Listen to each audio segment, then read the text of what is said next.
Bismillah walhamdulillah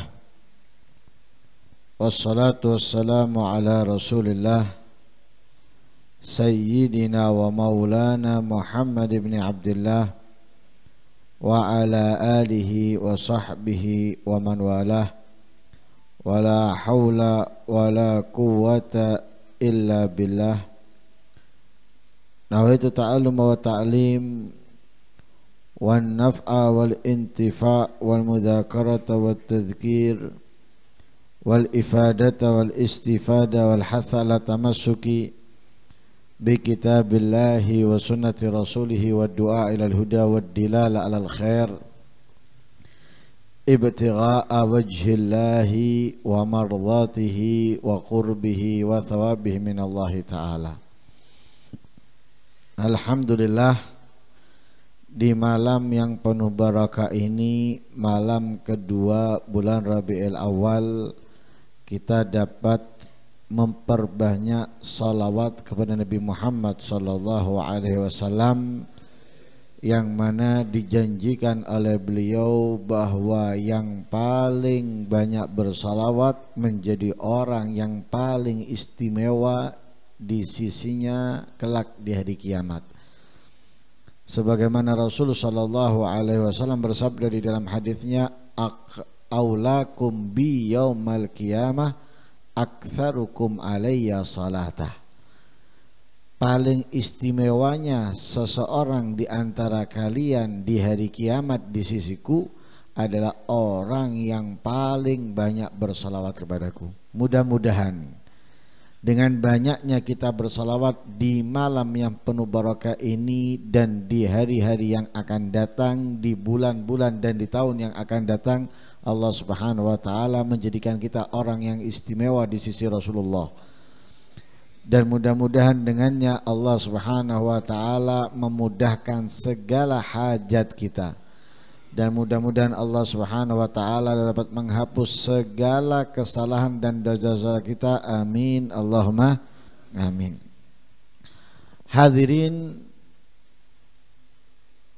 hadirat yang dimuliakan Allah Subhanahu wa taala. Setiap nabi diutus oleh Allah Subhanahu wa taala membawa akhlak, membawa adab. Dan Nabi Muhammad sallallahu alaihi wasallam juga diutus oleh Allah membawa akhlak, bahkan beliau yang menyempurnakan daripada akhlak-akhlak yang dibawa oleh para nabi dan para rasul. Sebagaimana beliau bersabda di dalam hadisnya, innama bu'ithu liutammima makarimal akhlak. Hanya saja aku diutus oleh Allah untuk menyempurnakan akhlak.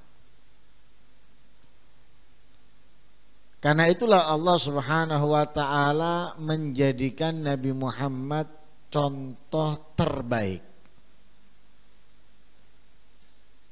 di dalam menjalankan kehidupan, baik untuk duniawinya ataupun ukhrawinya.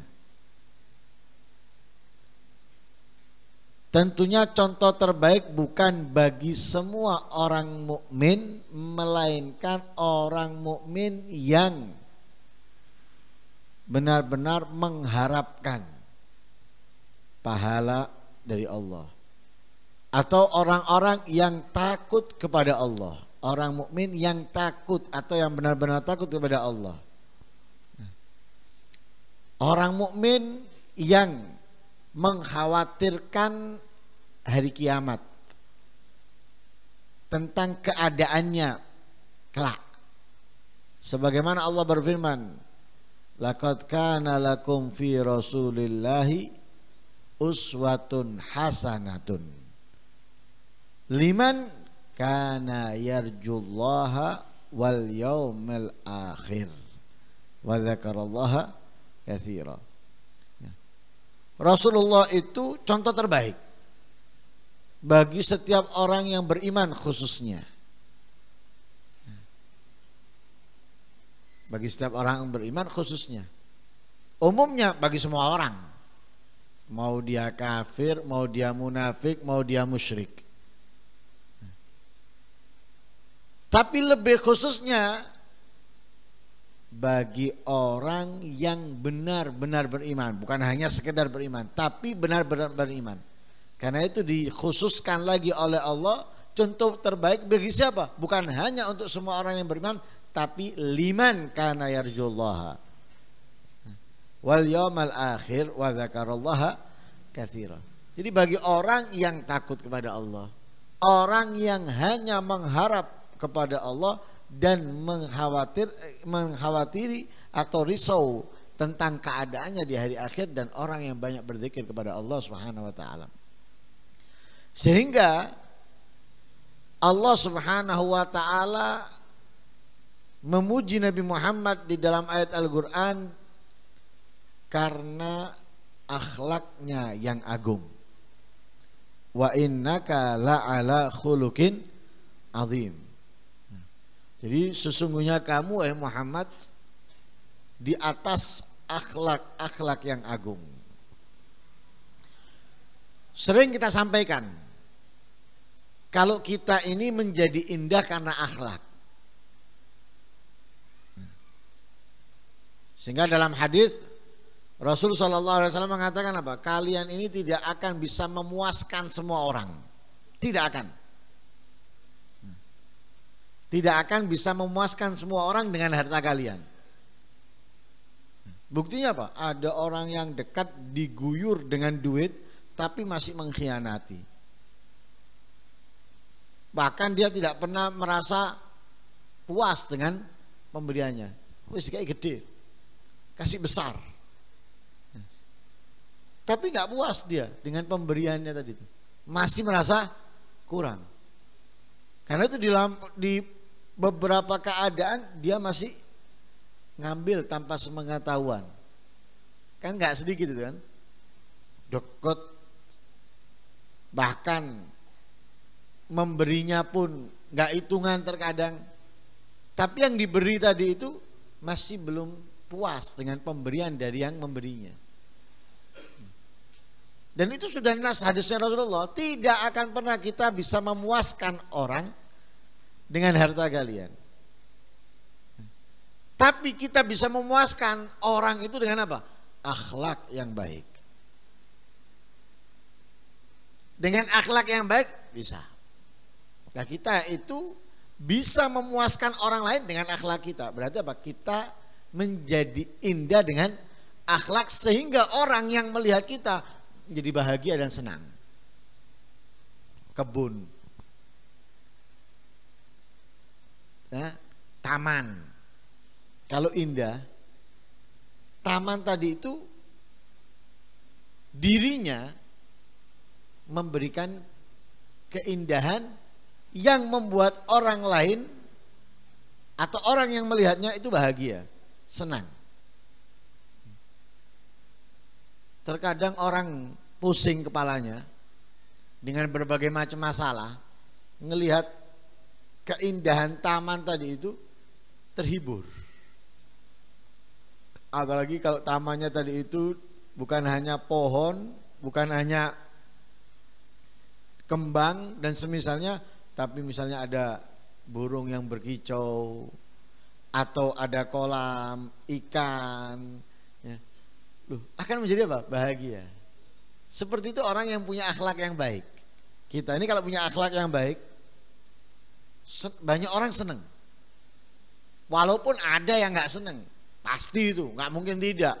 Taman yang disepakati banyak orang indah, ada orang yang mengatakan kurang sempurna, kurang indah. Itu hal yang lumrah. Tapi dari yang ada terbanyak mencintainya, terbanyak menyenanginya. Kenapa? Akhlak. Jadi kita bisa memuaskan orang dengan akhlak. Nah, bedanya kita dengan Nabi Muhammad. Kalau Nabi Muhammad enggak. Karena Nabi Muhammad itu di atasnya akhlak. Jadi akhlaknya yang terhiasi dengan Nabi Muhammad. Kalau kita terhiasi akhlak, kalau akhlak terhiasi dengan Nabi Muhammad. terhiasi, akhlaknya terhiasi. Jadi taman indah, tapi ketika ada seseorang ya di situ akan menambahkan keindahan taman tersebut. Nah, kasih gambaran ini, gambaran buruk ini, gambaran keburuk. Nah, atau gambaran baik lah. Gambaran baik ini, suami membuat taman. Tapi taman ini menurut suaminya kurang indah. Nah, kecuali ketika istrinya duduk di taman tersebut, akan menjadi indah taman tersebut. Jadi katanya suaminya, ya, engkau wahai istriku menghiasi dan memperindah taman ini. Ya. Walaupun itu gaya sing lanang kan. Nah, dalam hatinya maka sing liyane. Nah, kan gitu ya. Apa meneh sing bojone cerewet kan ngono. Nah, ngomongnya gitu. Nah, seperti itulah Nabi Muhammad. Jadi akhlak ketika dipakai oleh Nabi akan lebih indah. Jadi keindahannya karena Nabi Muhammad. Atau gambaran yang lebih mudah gini. Gamis ini bagus. Nah, gamis ini bagus. Nah, lah kalau terhiasi oleh gamis berarti apa? Wonge elek gara-gara gawe gamis iku dadi ganteng. Nah, kan gitu ya. Nah, tapi ini bagus. Gara-gara sing gawe kelihatan lebih bagus. Nah, ya anggapan tak puji saja. Ya, anggapan tak puji lah ngono lah. Lah, gara-gara yang make akhirnya terlihat lebih bagus itu gamis. Lah, seperti itu kepada Nabi Muhammad sallallahu alaihi wasallam. Nah, itu Allah mengatakan wa innaka la'ala khuluqin azim. Jadi di atasnya. Jadi akhlak terhiasi. Lah kita dituntut oleh Rasulullah untuk berakhlak yang baik. Karena kita terhiasi dengan akhlak sehingga kita dituntut oleh Rasulullah untuk berakhlak. Kalau enggak, ketampanan, ya, kecerdasan, kepintaran tidak akan bermanfaat sedikit pun tanpa adanya akhlak. Ganteng, banyak perempuan tertarik dengan ketampanannya.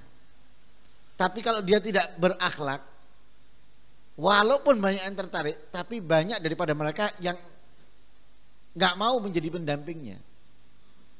Kenapa? Akhlaknya nggak baik. Sebaliknya perempuan misalnya cantik, semuanya laki-laki sepakat bahwa dia cantik, tapi tidak berakhlak yang baik, ya, tidak berakhlak yang baik, nggak ada laki-laki yang mau menjadi pendampingnya, enggan. Yang perempuan akan menjadi pusing, menjadi sumpek dengan pendamping laki-laki yang tampan tidak berakhlak. Yang laki juga gitu, nggak akan senang ya, memiliki istri cantik tapi yang tidak berakhlak. Nah, karena itu kita dituntut oleh Rasulullah untuk berakhlak yang baik. Wa khaliqin nasa bi khuluqin hasan. Berakhlaklah kepada orang dengan akhlak yang baik. Loh, akhlak ini gak mudah, gak gampang, sangat sulit. Sangat sulit. Karena itu Allah memuji Nabi Muhammad akhlaknya, karena akhlak itu mudah diucapkan tapi sangat sulit untuk dijalankan.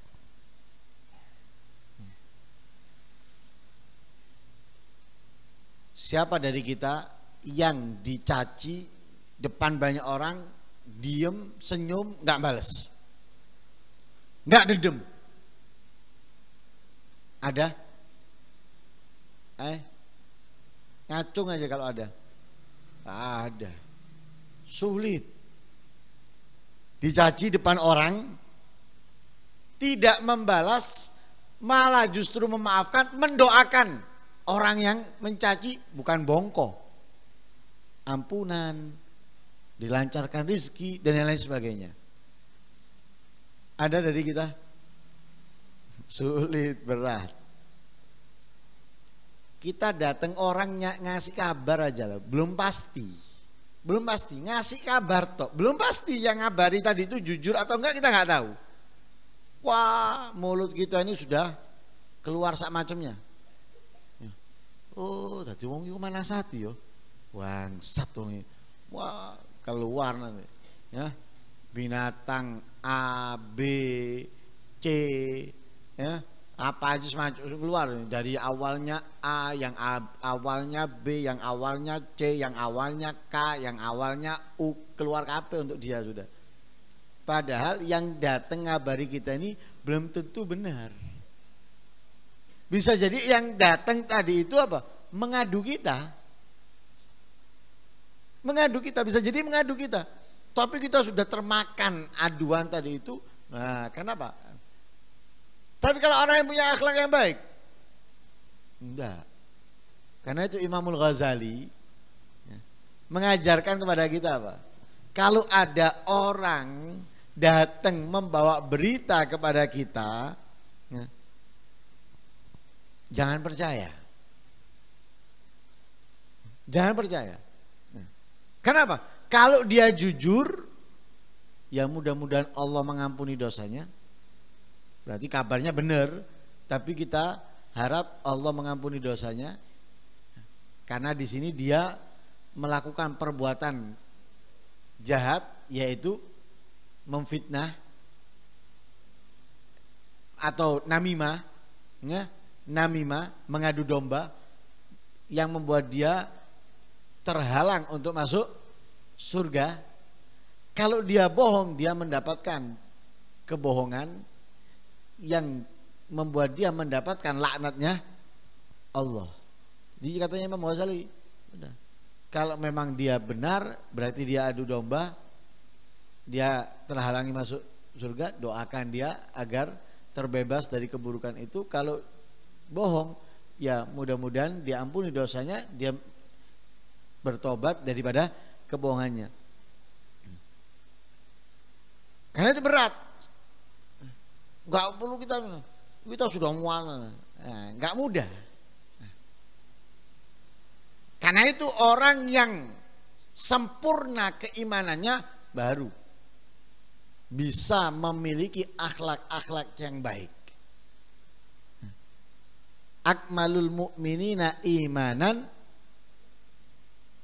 ahsanuhum akhlaqo atau ahasinuhum akhlaqo. Paling sempurnanya keimanan orang-orang mukmin itu adalah yang terbaik daripada mereka akhlaknya. Yang terbaik akhlaknya. Siapa? Orang yang sempurna keimanannya. Yang belum, ya itu tadi.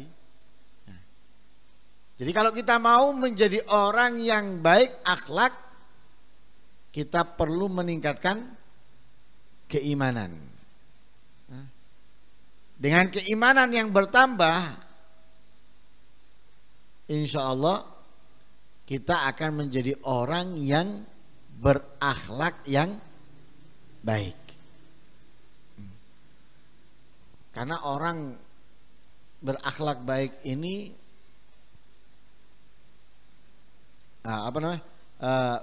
karena itu Rasul SAW menuntut kita untuk berakhlak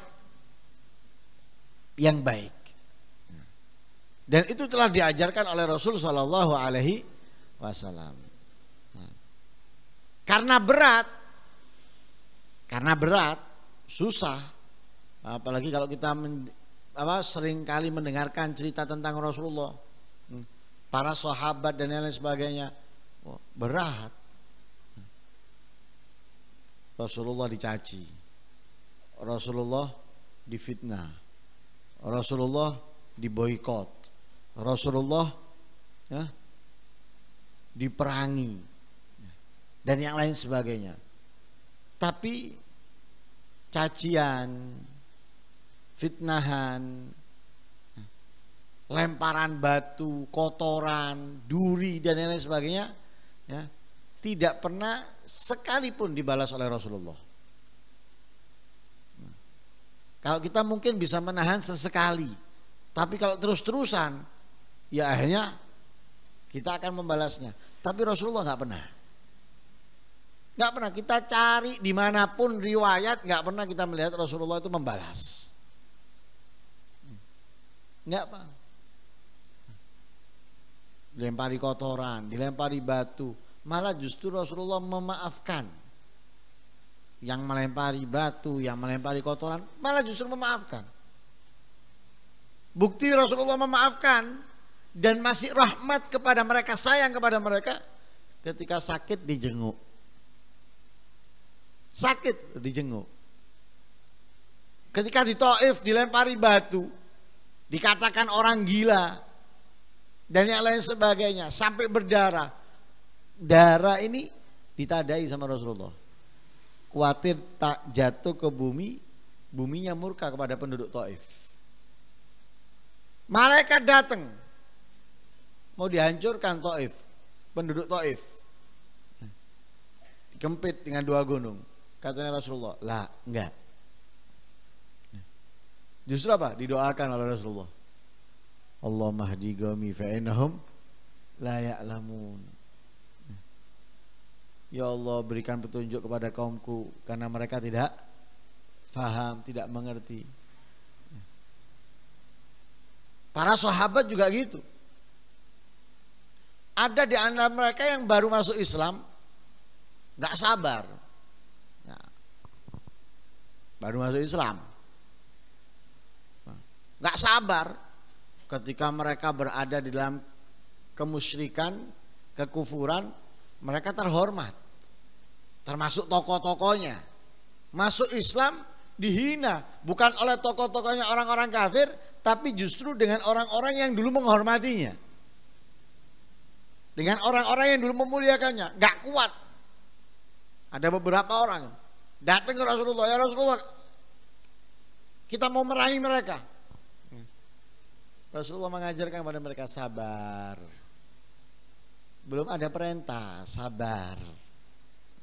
Setelah itu mereka sudah mulai tenang, dicaci, dihina, senyum tok, ketawa tok. Para tabi'in juga gitu. Tabi'in dan lain sebagainya seperti itu. Wais Al-Qarani, Imam Hasan Al-Basri, Imam Ibrahim bin Adham dan yang lain sebagainya. Mereka semuanya berada di puncak keimanan sehingga akhlak baik ada pada mereka. Mengikuti Nabi Muhammad SAW. Lah pahala, keistimewaan, kemuliaan daripada akhlak yang baik ini bukan kecil. Berat pelaksanaannya, menunaikannya, tapi ganjaran yang akan diberikan oleh Allah sangat besar. Dikatakan di dalam hadis oleh Rasul sallallahu alaihi wasallam, innallaha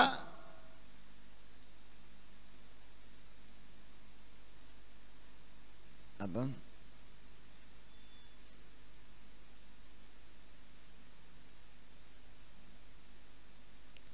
Innal mu'min la yudriku bi husni khuluqihi darajat as-saim al-gaim.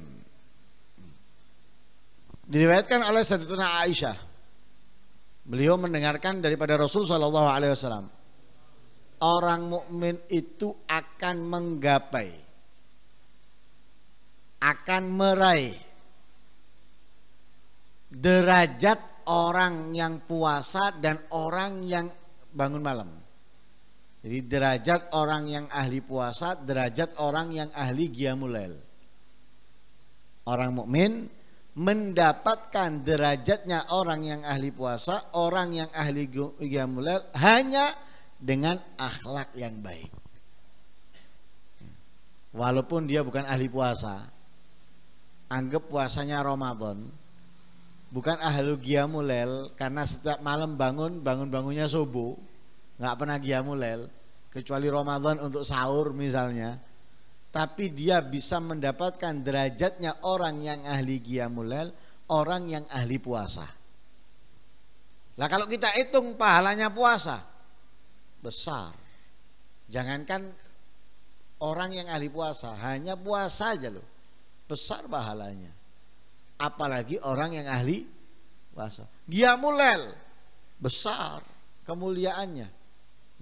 Karena itu Allah mengatakan, "Fala ta'lamu nafsun ma ukhfiya lahum min qurrati a'yunin jazaa'an bima kanu ya'malun." Setiap orang tidak pernah mengetahui. Setiap jiwa tidak pernah mengetahui apa yang disembunyikan oleh Allah daripada kemuliaan keistimewaan bangun malam. Dan yang disembunyikan oleh Allah yang tidak diketahui oleh seorang pun itu yang sangat menggembirakan dan sangat menyenangkan. Untuk apa? Jazaa'an bima kanu ya'malun, balasan dari Allah atas apa yang telah mereka perbuat. Lah ini bisa didapatkan derajat orang yang ahli puasa dan ahli qiyamul lail, orang mukmin yang akhlaknya baik. Jadi dengan akhlak yang baik dia bisa mendapatkan derajatnya orang-orang yang ahli puasa dan orang-orang yang ahli qiyamul lail.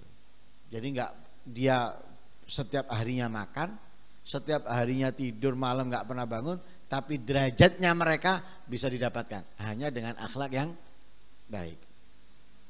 Lah akhlak yang baik itu diantaranya apa? Gimana akhlak yang baik itu? Ya akhlak yang baik itu kalau dari wajah senyum. Dari wajah senyum. Jadi ketemu siapa aja senyum. Bukan guyu-guyu dhewe lho ya. Senyum. Lek ana wong guyu-guyu dhewe bahaya. Ya. Iku ndang-ndang dipreksakno mumpung durung tambah parah. Nah, tapi ketemu orang senyum. Nah, dia kenal enggak dia kenal, yang penting orang itu orang muslim, mukmin, senyum. Nah, itu dari wajah senyum. Apalagi suami ke istri, istri ke suami, ayah ibu kepada anak, anak kepada orang tua dan yang selain ya, dan yang lain sebagainya, tetangga kepada tetangganya senyum. Nah, bastul wajah. Nah. Kemudian kaful adza, tidak mengganggu orang. Tidak mengganggu orang. Lah tidak mengganggu orang ini banyak. Dengan perbuatan, dengan sikap, ya, dengan ucapan. Jadi perbuatannya, sikapnya, ucapannya dijaga tidak sampai orang lain tersakiti. Nah, itu akhlak yang baik. Kemudian ihtimalul adza. Kalau dicaci, kalau dihina, kalau difitnah, kalau diganggu dan lain sebagainya, dia menahannya. Menahannya. Jadi ada orang yang mencacinya masuk kanan, keluar kiri. Ada orang yang mengganggunya dengan sikap, dia nggak peduli sikapnya orang tersebut. Dia tetap senyum, dia tetap menyapa. Ya. Jadi orang mengganggu dia nggak anggap. Seperti orang itu tidak mengganggunya. Ya. Jadi cuek dengan gangguannya orang, ya, fitnahannya orang. Tapi dia berbuat baik kepada orang. Ya. Tidak memusuhi, ya, tidak memusuhi orang. Tidak dendam kepada orang. Itu akhlak yang baik. Bahkan katanya Imam Sahal, adna husnil khuluq al-ihtimal wa tarkul mukafa'ah. Jadi dia diganggu diem, tidak membalas. Kemudian rahmah kepada orang yang zalim, memintakan ampun kepada Allah untuk orang yang zalim. Jadi didoakan. Doa-doa yang baik. Jadi orang yang zalim kepada dia didoakan mendapatkan hidayah, didoakan mendapatkan ampunan dan semisalnya. Itu paling rendahnya akhlak yang baik menurut Imam Sahal At-Tusturi. Nah, karena itu kita perlu mempelajari diri, bukan mempelajari orang, mempelajari diri untuk menghiasinya dengan akhlak-akhlak yang baik yang telah diajarkan oleh Rasul Shallallahu Alaihi Wasallam. Karena itu mudah-mudahan Allah Subhanahu Wa Taala memudahkan kita di dalam menjalankan akhlak adab yang telah diajarkan oleh Rasul Shallallahu Alaihi Wasallam.